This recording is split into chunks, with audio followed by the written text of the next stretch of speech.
Here we're going to learn how to find the slope of a line that is either parallel or perpendicular to the line that they're going to give us in the question. So you need to know what slope-intercept form is. So if you haven't watched the slope part 2 video on Facebook, you need to do that. But let's first say that we need to find the slope of a line that's parallel to the line that's given us. What does parallel mean? If we have a coordinate system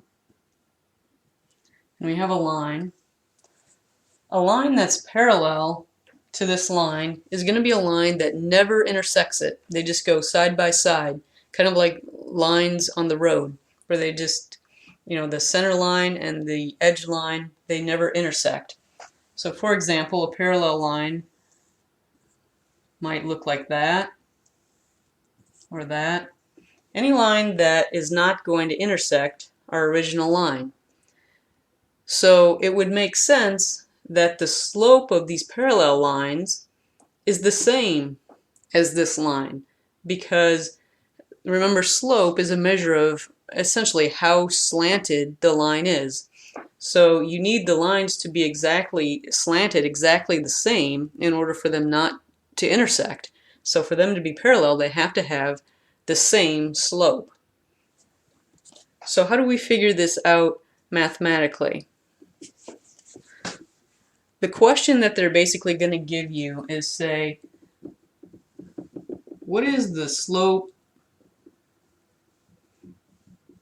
of the line parallel to, and they'll give you an equation, 4y equals 8x minus 9. We'll use this as an example. So what's the slope of the line parallel to this line?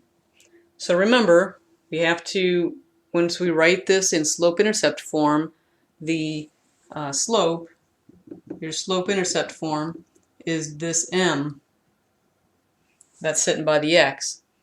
So we just need to get this y by itself and figure out what's the m. So how do we get y by itself? We have 4y equals 8x minus 9.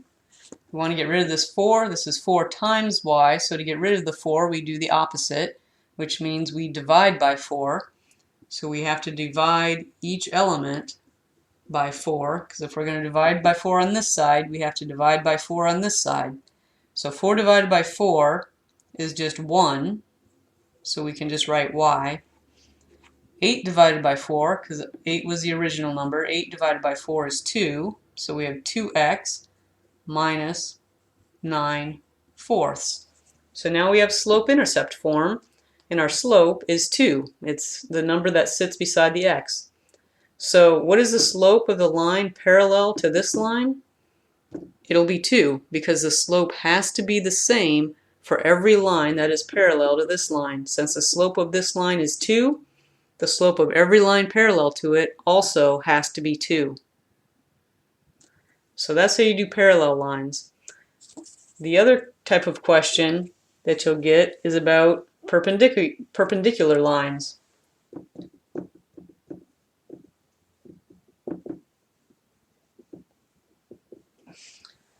So perpendicular means that they form a 90-degree angle. So for example, the corner of a room or the wall to the floor of a room is 90 degrees. That's what perpendicular means, is that you have two lines that are forming a 90-degree angle. Sometimes you'll see people write a square there. That means that it's 90 degrees. So for example, if we have our coordinate system, let's say we have a line here. Remember, the line parallel went like this. The line that's perpendicular to this will look something like this, where these two lines, this angle between those two lines is 90 degrees. Any line that cuts that line at 90 degrees is what's called perpendicular to it. So in order to know the slope of the line that's perpendicular to this line, we have to know the concept of a reciprocal. So if you don't know what a reciprocal is,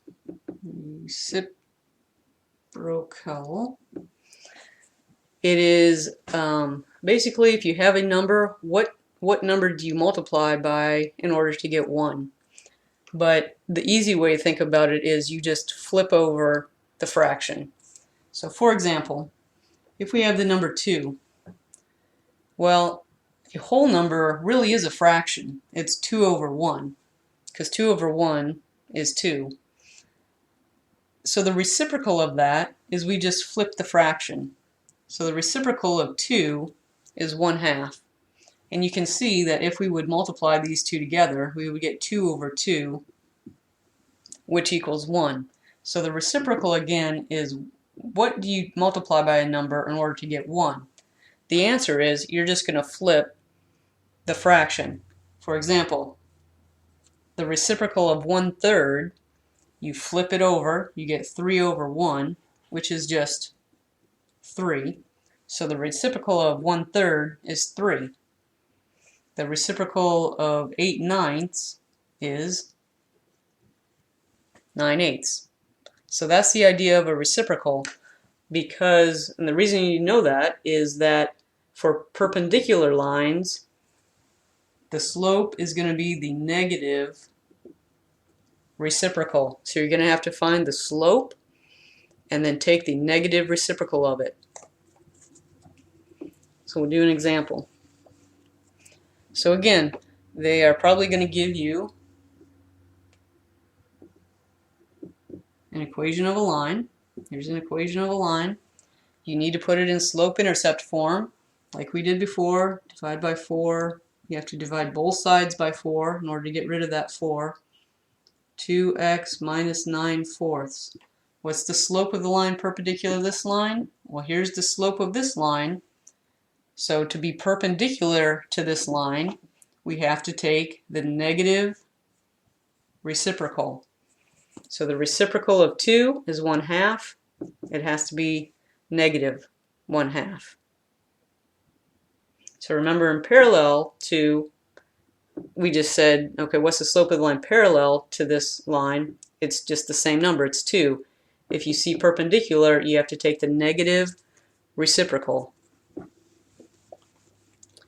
Let's say we have 3y equals negative 9x plus 12. Same methodology. Put this in slope-intercept form. That's what you're always going to do for this kind of a question. How do you get rid of this 3? It's 3 times y, so we divide by 3. We have to divide each element by 3 on this side. This becomes y equals 9 divided by 3, or negative 9 divided by 3 is negative 3x. 12 divided by 3 is 4. Our slope here is negative 3. To find the perpendicular slope, you need to take the negative reciprocal. The reciprocal of 3 is 1/3. It's already negative, so the negative of that is positive. So the answer to this question is positive 1/3.